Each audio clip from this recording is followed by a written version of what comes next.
Video को last तक देखिएगा, बहुत मजा आएगा। यार कितना खट हो यार, हम पहले में मना करते रहे, नहीं जबरदस्ती तोड़वा रहे पर से। हम तोड़वा रहे थाले तब के तोड़वा से हम सराऊ कहा रहे चला मिठुआ पर से तोड़िए, तो ही कहा रहे उतने दूरे के जाए, यही तोड़ ले सराऊ ने हमें कहा था।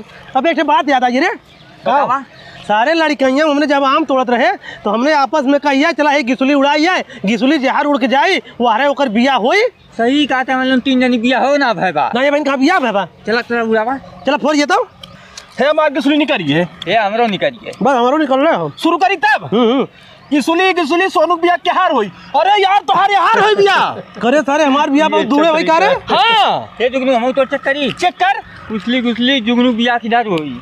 अरे तोरा इधरे होई। अब हम तोड़ चक्के ले। हां उसली गुसली झिंगना बिया के हार होई, हार होई। अरे सारे हुआ एक घर वही तो बिया का रे। चला देखिए, चल पूछे हे चाचा का भैया ये घरे में एको लड़की इनका बिया करे लायक है। काहे मार छोटकी बिटिया बा बिया करे लायके धर धर ससुर जी गोर धर। कैसन गोर धरा होते यार। अरे चाचा हमने तीनों मिला आम खाए गिसुली उड़ाए, हमार दूसरी ओर गए, एक दूसरी ओर गए, एक गुसुलिया तोरिए को राई ले, तोरे लड़के से बिया होई ने।